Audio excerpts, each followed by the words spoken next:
Hello there, my name is Josh. I make music under the name Pendown, and in this video I'm going to show you how I recreated a track called The Line by 21 Pilots featured in Arcane Season 2. So yeah, let's dive right in. Okay, so before we begin I just wanted to quickly mention that the whole purpose of recreating tracks like this isn't to get an exact copy of the original, but instead to understand what the artist or the producer did to get there. So let's say I want to recreate the sound of the piano or the drums. What I try to figure out is what elements they used, what effect plugins they used, what type of mixing they used to create that sound. So I can later on apply what I've learned to my own music. So in short, it's just really good practice to recreate tracks from big artists, industry ready sounding. What I really like to do to get a specific sound is layering different elements, and in this specific case I started out with the Studio Grand from Addictive Keys.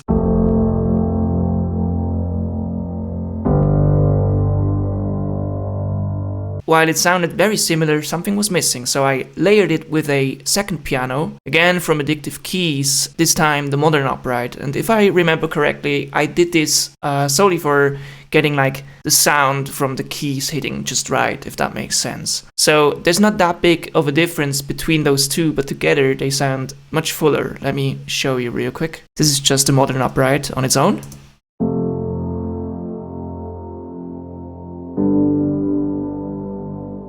And together.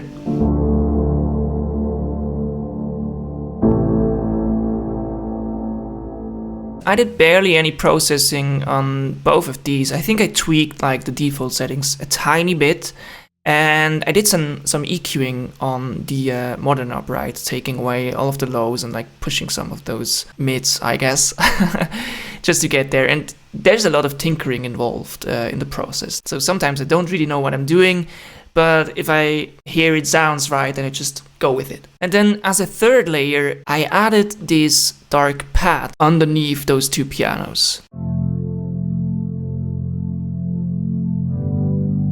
And this was just to get like the atmospheric sound that I was looking for. All three together sound like this.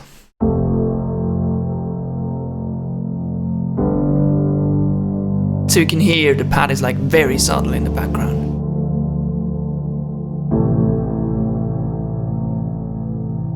And then the next element coming in the first verse is some kind of E-piano. Again, I started out with a preset from Logic Pro. It's much easier for me to start with a preset instead of starting from zero. So whenever you're looking for a sound, I can really recommend look for something that sounds as close as possible to the original and then go from there. This is how this sounds like. And this is also the first time we hear the main melody coming in with the strings, I think, and which you can clearly hear at the very end of the song. These two together .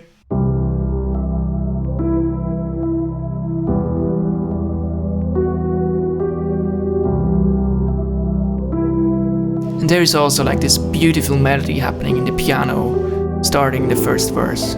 Just amazing.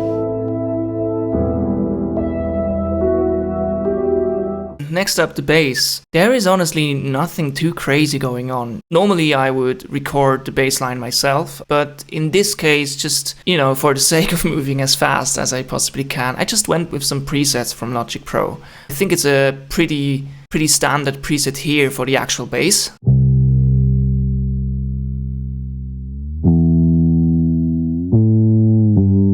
And I layered that one with a sub bass to get those lows to sound the way I wanted them to.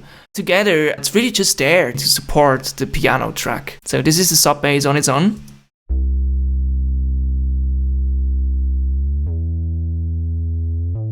Together.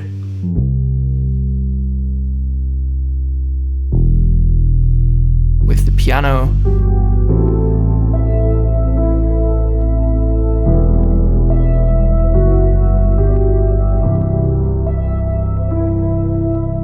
I spent a lot of time trying out different kits, different sounds, just to get it sound close to the original. There is a heavy delay on the drums in this track, which made it even harder to actually figure out like what is the actual drum playing and what is the delay going on in the left and right ear. And I created this little kit here that sounded pretty close to what I was looking for. As you can see here, I created a separate bus just for the drum delay, and I send a different amount for each element to that delay. Let me show you what difference it makes with and without the delay. Without first.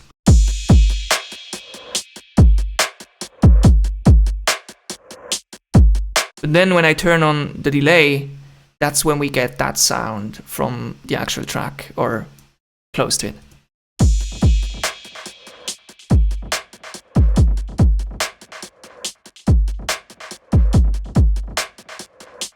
And again, there is no crazy processing on there. It's really just a stereo delay in Logic Pro, followed by a little bit of reverb. And everything together in the track sounds like this.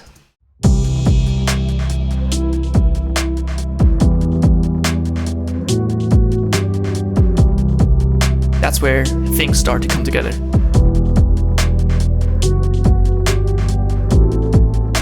One thing that I wanted to mention is in the original, what I could hear was some sort of weird Darth Vader kind of breath sounds going on in the background. Came up with something similar. That is good enough for the remake here, in my opinion, just to show you that real quick.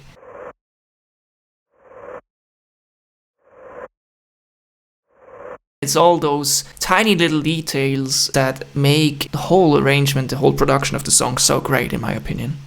Okay, and starting with the second chorus, that's where things start to get a little bit more intense in the track. When the actual strings come in, and in my opinion, that was probably the most difficult thing to get to sound right in this track, because you can often tell if the strings aren't real strings, and that was also the case here. I browsed through the Logic Pro stock plugins and the library and just tried to find strings that sounded somewhat real, and I ended up just stacking different ensembles together. I also used the Spitfire Labs strings and expressive strings, which are both free, by the way, if you want to try them out. And then combining all of these together, I got pretty close to what I was looking for. If I play them on their own, they sound very unnatural, but all together in the track just work. Let me show real quick here in the chorus how this sounds like.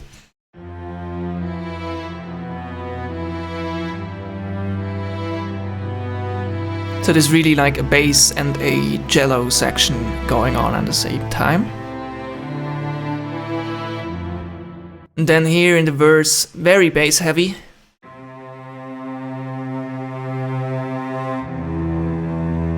Such a beautiful melody, really. And then, of course, in the third chorus, that's where things start to get really intense, you know, building everything up and then leading into those high strings. I filtered out most of the lows there and push a lot of the highs as well, just to get it to sound right in the overall mix of the song.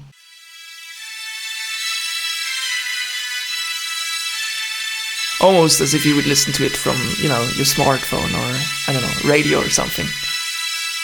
But altogether, it really creates this beautiful string ensemble.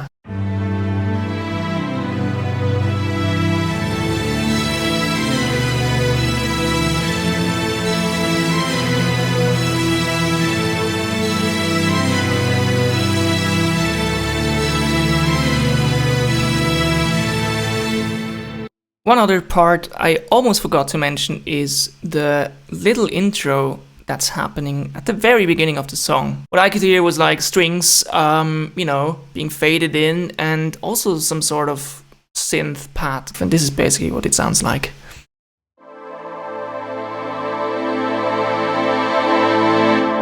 The last element of the instrument section is, of course, the live drums. I was looking for a very dry sounding drum kit, and I got the chance to try out the vintage Dead kit from Addictive Drums. I tweaked the kit a little bit. I think I switched out some of like the cymbals and the ride, did some editing here, and then some processing on the drum bus itself. which is pretty standard thing that I do for most of my drums here. Also tried out the new Quantec reverb in Logic Pro. Just the drums on their own, in the overall track, it was a little bit too much, I guess, of the dryness.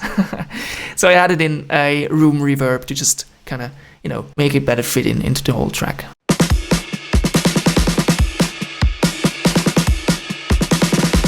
And with the reverb on,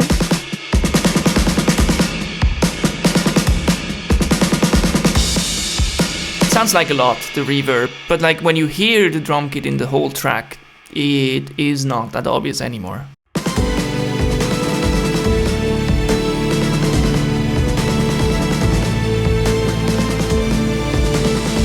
One more thing to mention is like the live drums actually already come in the second verse, but like a very EQ'd out version of it. So I have EQ on here, I have it automated in the background, which means it basically comes in at this part and just takes away all of the highs. So you get that very muffled, almost in the background sounding drum kit. And this creates a really cool effect in the verse.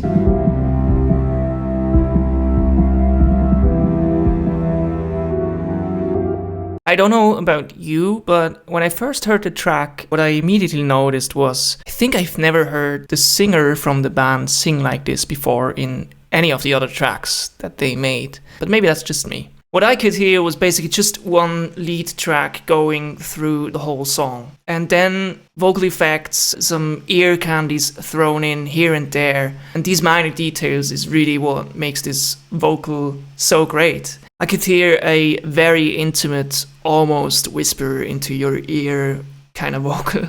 And yeah, that's what I try to do here. Let me say though, my vocal takes are far from perfect. Normally I would spend much more time on vocals for original tracks until I kind of find the perfect parts from each take to craft a splendid vocal, if that makes sense. And here I really just tried, for the sake of recreation, to move as quickly as I could. And once I figured out how to sing it, the vocal tone and all of that, I just kind of went through all the parts and then mashed them all together. What I did for the lead vocal is actually a very basic vocal chain, which I use for most of my vocals. I kind of figured out what works for me, my voice and also my microphone. And to be honest, I repeat pretty much that on every track. And then I just switch up like the effects that I use on the sends and all of that. So starting off, there is the Logic Pro pitch correction on there, which doesn't do a whole lot of heavy lifting. It's just some very mild correction, just to make it, sound as polished as it could possibly be. And then second, there is an EQ on there, just taking away lots of the lows and also like the kind of low mids and then the boxy stuff. And then third in this chain, a de-esser, trying to kind of tame it, I think what really makes the vocals sound good is, when compression starts to come in. So I went with the Studio FET here. And when I play the vocal take just on its own, you can see like the needle will just jump up every now and then on the louder parts of the vocals. My body's on the line now. I can fight this time now. After that, saturation, I just went with the Logic Pro stock overdrive plugin. I really try to use a lot of stock plugins because in my opinion they're more than good enough for what I'm trying to achieve.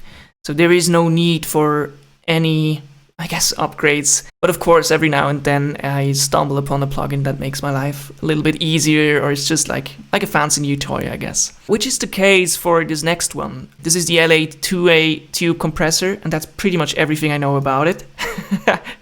It's just very comfortable, having these two knobs here and basically just using them for dialing in the compression. That kind of replaced, I think it was the vintage Opto that I used before that as my second compressor after the saturation. And I basically achieved the same sound. It's not like it sounds better with the fancy plugin there, it's really just much more comfortable to dial it in. So you could easily do the same with just the stock plugins here as well. And when you take a look at the needle here, there is a lot of compression going on between -5 and -10 dB. My body's on the line now. I can fight this time now. And then the last effect plugin that I used on here is a plugin called Fresh Air, which is also free, and which I basically use to just add back in some of the highs that might be taken away throughout, all the processing before. But in this case, I ended up turning it off. What's happening down here is I set up 3 different sends. And what I did with both the vocal reverb and the vocal doubler throughout the whole track was sending more or less to it depending on what the vocal needed for the track. So like less reverb kind of makes that the vocal sounds a little bit closer and more intimate. And the same with the doubler, which basically just makes the vocal seem a little bit wider. So for example, in the chorus, I always use the double, and then maybe in the verses I dialed it back again. So let me show you really quick a before and after the vocal without any processing on it, all the plugins turned off and the sends turned off, and then afterwards with the processing on. My body's on the line now, I can fight this time now. You can hear these 2 effects much better without the track going on in the background, and it's a little bit more subtle when we listen to it, like with all the instruments playing as well. My body's on the line now, I can fight this time now. Now let's take a look at the different vocal effects and ear candies that I mentioned. The first thing we have here is some sort of reverb throw. I can feel the light shine on my face. You can hear how the vocal opens up in the background and creates this almost angelic feel. And I also automated that one. It comes in slowly and then just gets really wide and epic and then goes away again. And the second one here, just threw an EQ on there and filtered out all of the lows. And it is only used once, I think in the first verse for this part right here. Stay your pretty eyes on course. It just sounded to me like there was less low end for this reverb than the other one, but maybe it's the same, I don't know. As long as it sounds good, everything is allowed. There is some sort of delay going on in the background, and what I did was I just picked the word line from my vocal takes for the lead vocal. The second time I just pitched it down a little bit, threw some stereo delay on here, and then some reverb.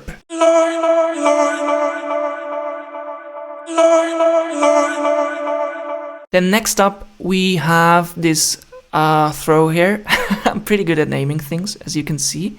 And this is basically just another detail happening in the last chorus, in this little instrumental break in here.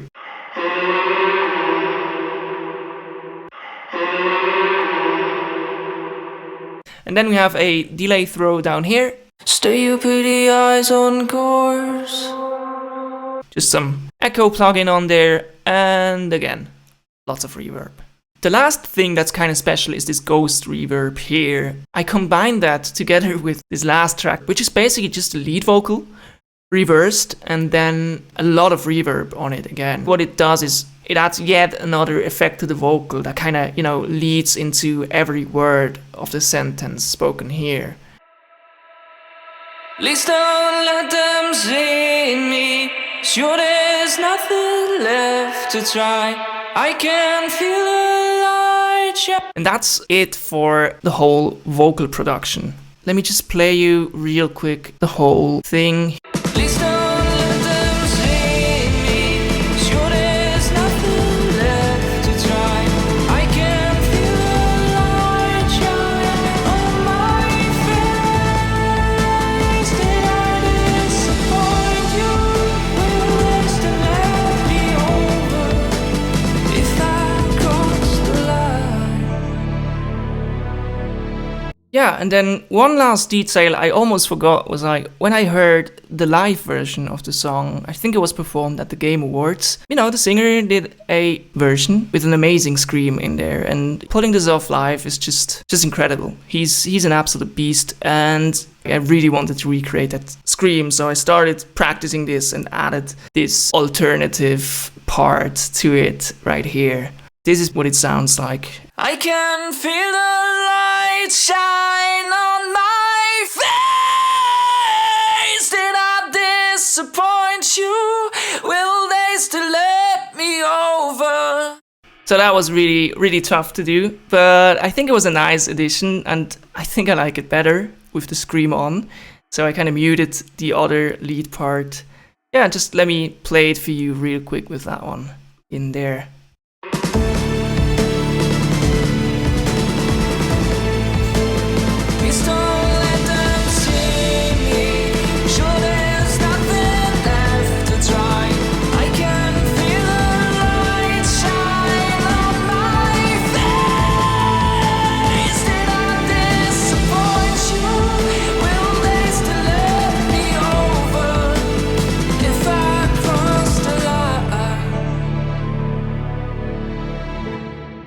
And that is it for this video. Thank you so much for your time. I hope you had as much fun watching it as I had recreating the track. Also, you can probably tell I've never done this before, explaining my process and all of that. So if something is unclear, or if you want to know something that I haven't mentioned here, just let me know in the comments or DMs or whatever. Also, if you want to listen to a full version, you can do so on my YouTube channel. I put up a separate video with just the song in it, so you don't have to listen to my babbling. Lastly, if you would like to check out my original music, you can do so also here on YouTube or on Spotify, Apple Music, Deezer, Amazon Music, whatever you prefer, under the name Pendown. Thanks so much and goodbye.